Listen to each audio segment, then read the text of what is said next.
Yeah, great competitive response. Guys were fighting. Our defense was better. A little off in the second half. They got hot for some threes, but overall the competitiveness was there. And obviously, it was right down to the final second, so I loved it. It's great. What happened with the bounce pass from Colby? Was it just a little bit mistimed? He had a couple options on that play, attack himself. If he had an option on the backside, they made a good defensive play. What went into the decision to stick with the AJ, Jalen, Colby, Tristan, JT lineup down the stretch? Still, we're learning. Like we talked about this with our group. Like we want to see guys in different situations. We want to see how they handle the pressure. These end of game situations are great learning experience. Like this is great. They had a ton of things that they learned, but the best thing was their resilience and toughness. We were down 6-7 late, made it, cut it, went up, back and forth a little bit, but our toughness stayed out through the whole game. I was really proud of those guys at the end. What'd you make of the way AJ kind of led that late push? Yeah, he got a layup, then he got that dunk, then he got the three. He had a nice little spurt there. Kind of figured out some of the coverages that they were switching a little bit. He got downhill and kind of opened up some stuff, but he's fearless. He's a fearless kid. And what'd you see from Colby Jones? He's a competitor. I think that's what we're learning about Colby. He's a competitor, a gamer, comes up with loose balls, deflections, steals. This makes winning plays. These are the things we want to learn, and we're learning these things when they see him in these situations. That was great. Coach, with AJ, 14, I believe, of his 20 points came in the fourth quarter in very clutch moments. So what does it say about a player that young that he's able to perform? And the crowd was very energized as well, so maybe a little bit more pressure in that situation. I think there's just great experiences. I think it goes back to his fearlessness and his confidence in his ability.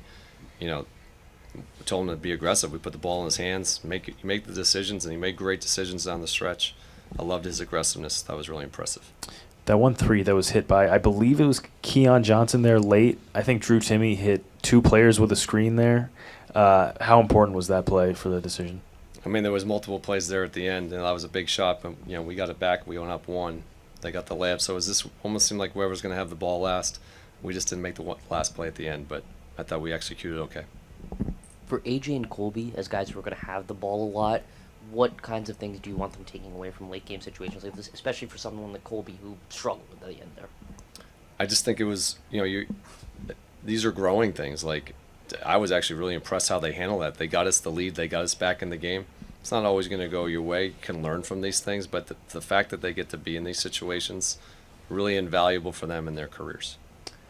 Coach, Jordan Poole, according to the stat nerds, broke 1,000 three-pointers. Any celebration for that tonight? I did not realize that, but I will congratulate him when I see him in a few minutes. Okay. Six turnovers, very low number. And you had a lot of young guys playing in the rotation. So, how'd you guys protect the ball so well? And they ball pressure too, so they're an aggressive defensive team. I thought we just continued to make the right play. We didn't shoot the three as well as we have been. That probably cost us a little bit in the game, but we kept making the right play, and that's what we're trying to learn. Tristan with a couple blocks, what'd you think of his rim protection, especially late in the game? Some good, some bad. Still an area of growth for him. When he can use his length, and some of them they got some ones quick on him late, but as he's progressing, he's getting better at it. With that last five-man group, is putting them together these guys will play together with the go-go some bit? Like, what is the impetus to put those five players together? Because we've seen them get a lot of minutes together. It's time to see different lineups, different combinations, and explore our roster. We don't get to see them. Some of these guys are new for us. We're learning Colby. We're learning AJ. So we want to get them the chances to get extended minutes. And a game like tonight was a great test because it was a close game, and we can learn a lot from these games. How did AJ Johnson handle playing all 24 minutes of the second half? I'm sure he's going to need a nap tomorrow. Coach, what does it do for your confidence in the team just to see them be this close late with a few injuries like Keyshawn and Middleton, et cetera? I just think it speaks volumes to. We had a tough game the other night, and we responded with that type of effort and that type of competitiveness. I thought that all the guys were supporting each other. I thought that was really important for us. We're disappointed we didn't get the win. That would have been great. But it showed our character, and those are the things you want to keep building on day after day. What kind of long-term impact can night, even though it ends with a loss, can a long-term impact can a night like this have where you do have the kind of response that you want to see for the team building into the culture it wants to see? Like I said, we use every day to get better. So we're not wasting days here.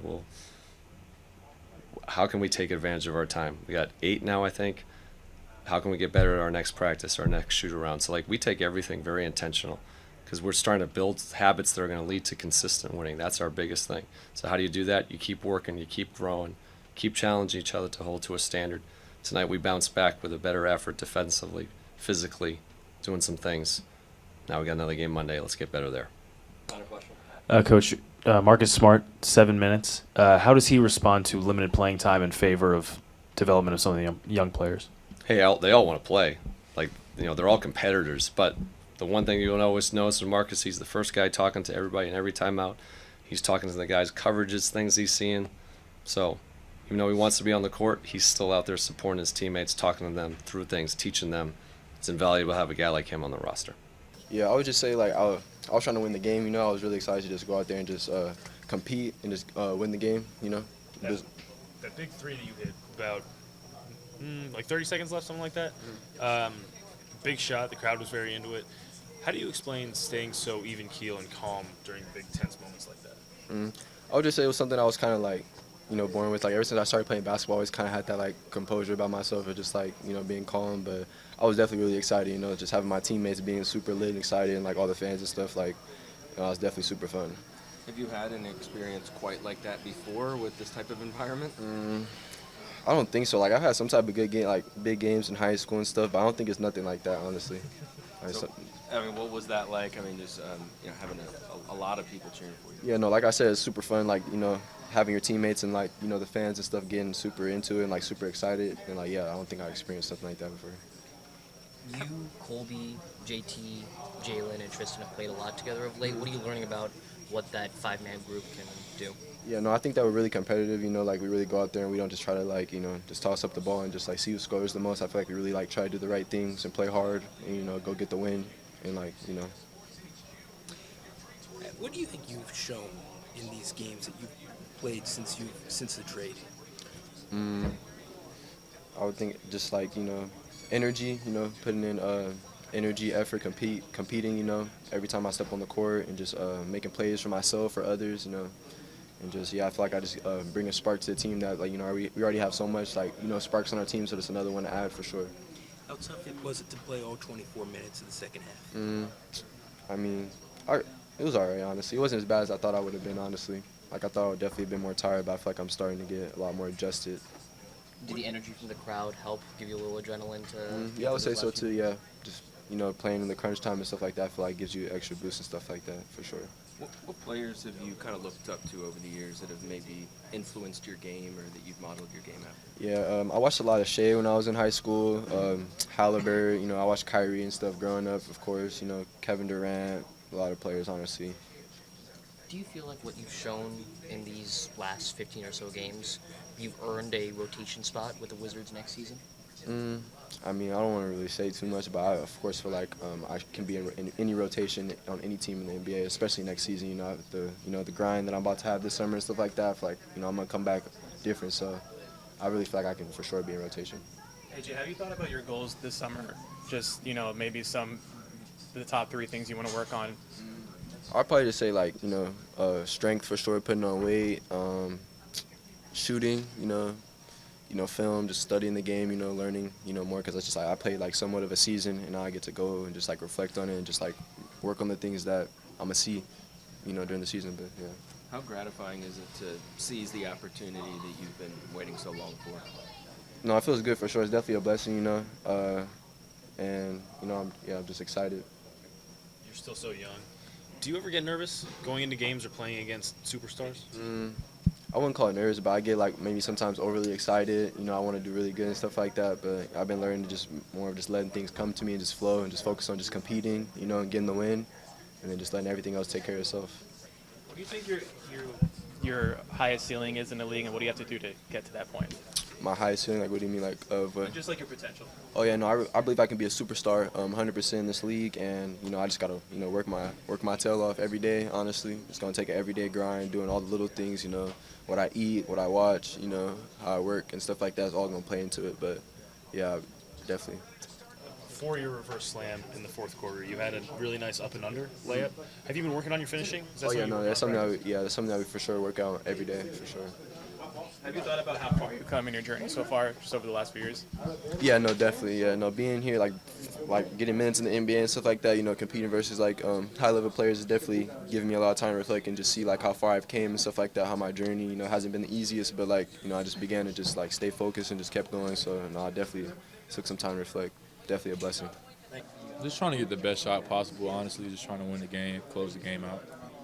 What can you say about the contributions of not just you, but the entire closing five, JT, AJ, everybody in that lineup, and the confidence that it took for Brian Keefe to put you out there?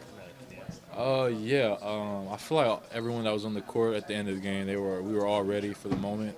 Just came up a little short, and BK having us all out there, I feel like that's a great opportunity for all of us. I feel like we haven't been in those moments or a moment like that in our career so far. So just to get that under our belt, I feel like that means a lot. We asked AJ that, just kind of being in that environment for the first time. What was that like for you? It was cool, honestly. It was a really good moment. Wish it could have ended out different, but it's a great moment though, for sure, to be out there. You've been very efficient so far since you got here. What have you kind of learned about picking your spots and making the most of it? Just trying to play the game the right way, and just also being aggressive at the same time. I feel like the coaching staff's giving me a lot of confidence just to go out there, be myself, play my game. And I feel like that's just the way I play the game. I try to take bad shots, just take the open ones while being aggressive. So yeah. How were you able to have all that energy and stamina? I think you played the final 16, 17 minutes of the game straight. How did you have that? And you played that hard. I just want to win the game. So whatever I have in the tank left, that's what I'm going to use. So I feel like that just kind of fueled me just to push through. I was definitely tired out there for sure, but definitely wanted to win the game. In games like that, where it's very close at the end, very tense, are you a vocal guy in the huddle, or are you more listen and go execute? Definitely vocal guy. Just try to be a voice for the younger guys. I feel like some of them, they don't have that under their belt yet, so just to doing this just trying to be a voice for them. Just try to extend that onto the bench. Who he kind of looked up to growing up? Who might have influenced his game? Players that he modeled his game after. Who would you say for you? He's actually in the locker room. 𝗙𝗢𝗥𝗘. I watched him coming out of high school, a little bit in college. So just to have him on my team, that's big. But he's definitely someone. Josh Hart was another player I just looked at in college. So yeah. Why Malcolm Brogdon, and how did that come about? How did you kind of take notice of him? Just actually my AAU coach, he told me to watch. He told me to watch him when I was in high school. Just the way he plays with pace, his finishing in the paint, his floaters. So I feel like I kind of just added that in my bag as well. Have you told him that? No, I haven't actually. So he actually said something on my floaters tonight, and I wasn't going to say anything then, but I'll have to say something. Yeah. Colby, what did you learn in your previous journey in the NBA before coming here that kind of helped you? Be ready for this moment? Just staying ready at all times. I feel like the opportunities were near and far, so just always trying to stay ready and just trying to stay ready when my number's called here. You were locker buddies with Anthony Gill, and he's obviously a vet. He's had staying power in the NBA because of being a vet and being a voice for guys. Have you noticed that being next to him? Has he shared anything with you? Yeah, for sure. Not even just what he tells me, just his presence felt within the organization. He's a great guy. We have the same agent, actually, so just talking with my agent about him, and he's a great guy, great person, amazing human being as well, so, yeah. Hey, Colby, what are the top things you want to work on just over the summer? I would just say just on-ball skills, ball handling, being able to bring the ball up the court under pressure, and just off-the-movement shooting. I feel like I'm pretty good with my feet set, but just being able to relocate, still rise up and knock them down.